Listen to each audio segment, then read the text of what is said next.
Assalamualaikum warahmatullahi wabarakatuh. Salam sejahtera untuk kita semua. Perkenalkan, nama saya Alam Amali dari Prodi Akuntansi, Fakultas Ekonomi dan Bisnis Universitas Nasional. Kali ini saya ingin memberikan materi tentang pentingnya penerapan sistem informasi manajemen dalam mendukung produktivitas perusahaan dalam mata kuliah Sistem Informasi Manajemen. Kita langsung masuk aja ke dalam pembahasan. Pengertian SIM atau Sistem Informasi Manajemen merupakan sistem perencanaan bagian dari pengendalian internal dalam bisnis yang terjadi atas pemanfaatan dokumen manusia, teknologi, serta prosedur dalam akuntansi manajemen. Tujuannya adalah memecahkan beragam masalah dalam bisnis yang meliputi layanan, biaya produk, serta strategi bisnis. Keseluruhan sistem ini digunakan dalam rangka menganalisis sistem informasi yang lain pada penerapan aktivitas operasional suatu organisasi.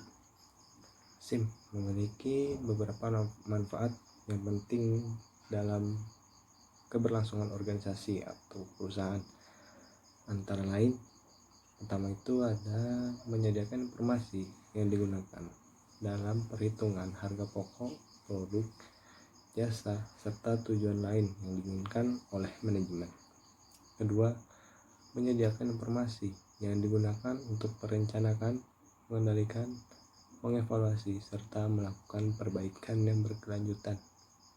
Ketiga itu, menyediakan informasi dalam mengambil keputusan penting.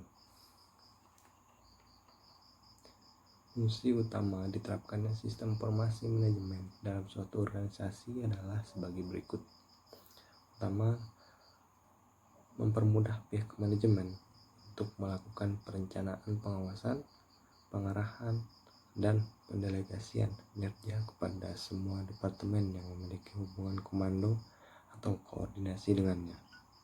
Kedua, meningkatkan efisiensi dan efektivitas dalam data yang tersaji akurat dan tepat waktu.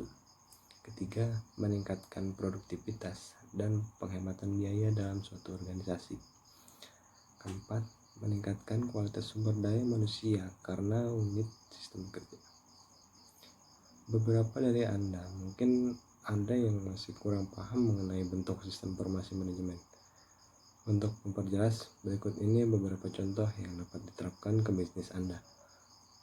Pertama itu Enterprise Resource Planning atau ERP.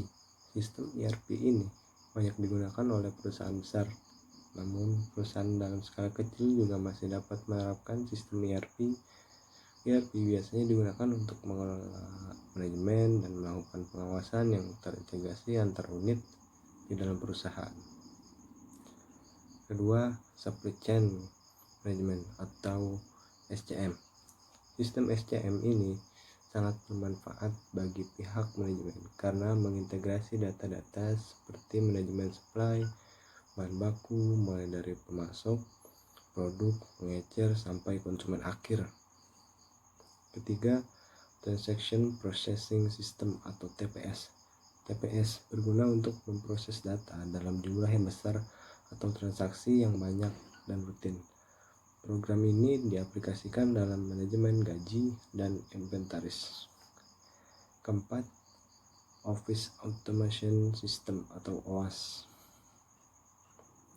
Aplikasi ini berguna untuk memperlancar komunikasi antar departemen dalam suatu perusahaan dengan cara mengintegrasikan server komputer pada setiap user di perusahaan.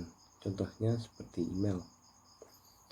Kelima, Knowledge Work System atau KWS. Sistem informasi KWS mengintegrasikan satu pengetahuan baru ke dalam organisasi atau entitas. Keenam, Informatic Management System atau IMS. IMS berfungsi mendukung spektrum tugas-tugas dalam organisasi. Selain itu, IMS juga dapat digunakan untuk membantu menganalisis pembuatan keputusan. Sistem ini juga dapat menyatukan beberapa fungsi informasi dengan program komputerisasi seperti procurement. Ketujuh, Decision Support System atau DSS. Sistem ini membantu manajer dalam mengambil keputusan dengan cara mengamati lingkungan di dalam perusahaan. Contohnya seperti link elektronik. Kedelapan itu Expert System atau ES dan Artificial Intelligence atau AI. Kedua sistem ini pada dasarnya menggunakan kecerdasan buatan yang berguna untuk menganalisis pemecahan masalah dengan menggunakan pengetahuan tenaga ahli yang telah diprogram ke dalamnya. Contohnya sistem jadwal mekanik. Kesembilan itu ada Group Decision Support System atau GDSS dan Computer Support Collaborative Work System atau CWS. GDSS hampir sama dengan DSS. Bedanya GDSS mencari solusi permasalahan melalui pengumpulan pengetahuan dalam suatu kelompok, bukan per individu. Biasanya berbentuk kuesioner, konsultasi, dan skenario. Contohnya seperti e-government. Ke-10 itu ada Executive Support System atau ESS. Sistem ini membantu manajer berinteraksi dengan lingkungan perusahaan menggunakan bantuan grafik dan pendukung komunikasi lainnya. Mungkin cukup sekian materi kali ini yang dapat saya sampaikan tentang pentingnya penerapan sistem informasi manajemen dalam mendukung produktivitas perusahaan.